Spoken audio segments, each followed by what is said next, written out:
guys, and welcome back to a brand new video. As you can see, I have a bit of a different background today, and I am on holidays in Scotland at the moment, but I wanted to just sit down and film a really quick video just to catch up with you guys. So I just wanted to sit down and have a little bit of a chat with you guys about different kinds of capsule wardrobes, because there are quite a few different variations out there, and it depends where you get your information really, but everyone has a different idea of what a capsule wardrobe should be. So in my ebook, I describe a capsule wardrobe as a select number of items of clothing, usually between 30 to 40 items, that are interchangeable and can be mixed and matched into a number of different outfit combinations. These pieces will tend to follow a particular style or colour scheme, but not always. And then what your capsule wardrobe looks like will obviously depend on your own personal style. So there's no set rule of what exactly should be in there.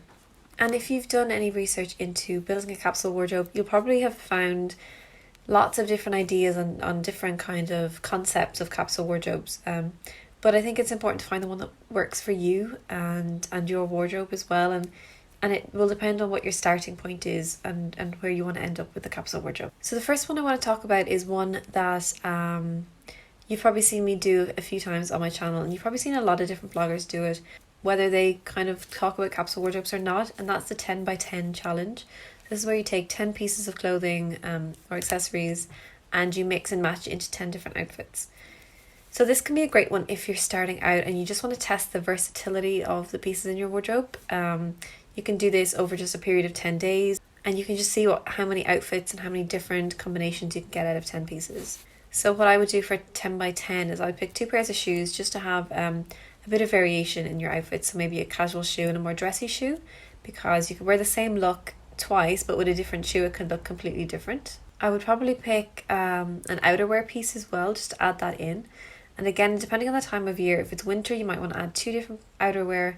If it's summer you might just want to add 1, because you could have an option to wear an outerwear piece or not wear an outerwear piece. So there's your difference again. So maybe 1 or 2 depending on your time of year.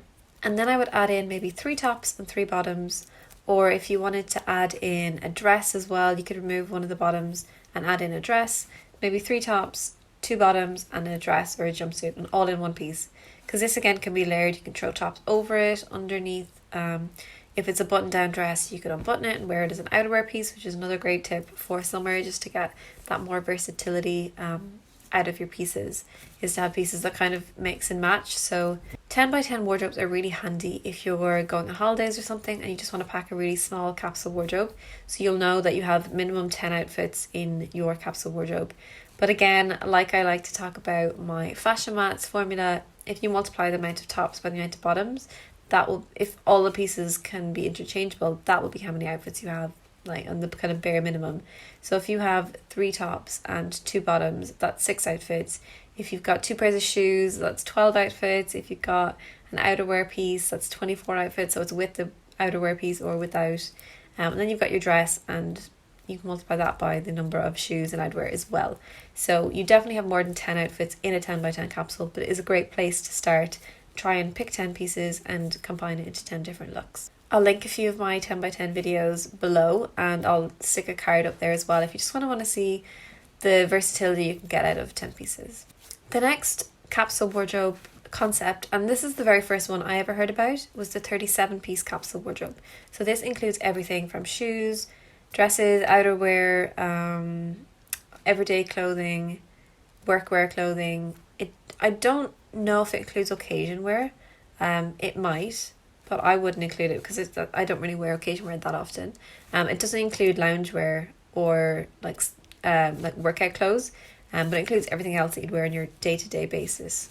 And I think this idea was originally coined by Unfancy.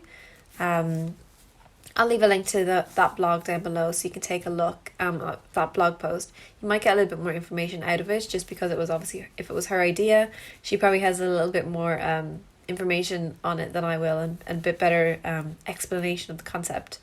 But this is a great one if you are starting out as well and you just kind of want to limit yourself a little bit. So if you say 37 pieces, that's my max, just going to pick out my favorite 37 bits from my wardrobe, maybe store away the rest of the items, like don't get rid of them or anything, but store them away, and see how you get on with using 37 pieces. You can kind of commit to this maybe for a season. So whether it's coming into autumn for you or spring on the other side of the world, you can just commit to using these 37 pieces for one season, and then just kind of document your thoughts, see how you get on with it, document your favorite outfits.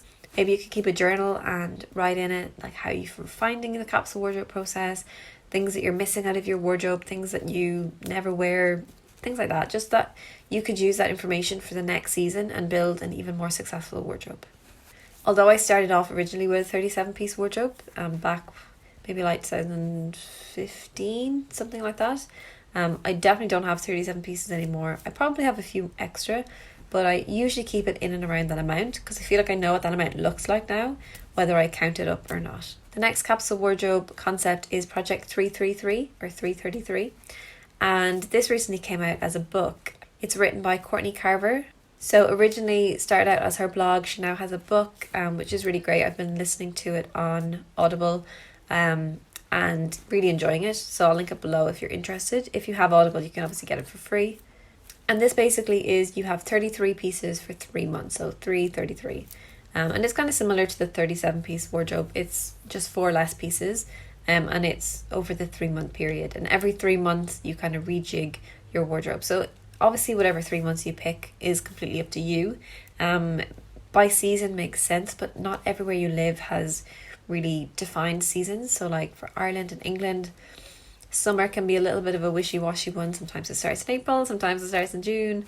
So yeah, be a little bit flexible with yourself and kind of just allow yourself to pick the best months that can go together. So for my autumn wardrobe, I'm planning on trying out the Project 333 method. So I'll pick 33 items for 3 months. So I'm going to start that probably September, October, November. So I'll have more videos on this concept coming up because I want to learn more about it and I want to share it with you guys. And then I'm going to document my journey with it as well. I just feel like I've been buying a little bit too much over lockdown and just this year in general. I just feel like I've been dabbling a little bit too much in secondhand shopping and online secondhand shopping. And I just want to pare it back, and I just want to stop feeling like I need to add more to my wardrobe to feel better about my wardrobe. So I just want to stop shopping for 3 months. That's the main rule, is that you pick your 33 items and you do not shop until the end of the 3 months. You may add in a couple of new pieces for a new season or something, but other than that, there's no shopping. So a nice little shopping ban for myself. So I'll be documenting that as well. So there's a few little kind of there's a few little areas of it that I want to dabble in. One with a set amount of pieces and just less clothing, so 33 items. I want to go on a shopping ban for 3 months, not buying anything new. So by the time I start shopping again, it'll be like the end of the year. It'll be December, September, October, November. Yeah, December, just in time for, you know, New Year and Christmas, and buying myself maybe a little outfit as a treat. But I'm hoping that I'll just kind of rid myself of that need to always be buying something new, that need to always be sitting on Depop scrolling through it, and just browsing websites and things like that. Just trying to, you know, let go of that and stop wasting my time on those sites as well. If I know I'm not shopping, I won't be going near them. I hope you guys enjoyed this quick little video. I'll be back on Sunday with my usual routine, back in my usual house. If you have any other ideas that you've heard about capsule wardrobes that you'd like to share in the comments, I would love to read them. I would love to kind of get a conversation going on different ways that you approach a capsule wardrobe, because it's helpful for other people to read it as well. And like I said, not every concept is suitable for everyone. Like, everyone kind of has a different approach, but the more information we have, obviously the better we can tailor our approach to our own wardrobes. Thanks so much for watching, guys. If you haven't subscribed already, I'd really appreciate if you do so. Stick around for more capsule wardrobe videos and anti-shopping videos if that's what you're interested in. Do give this video a like if you liked it, and I will see you guys on Sunday.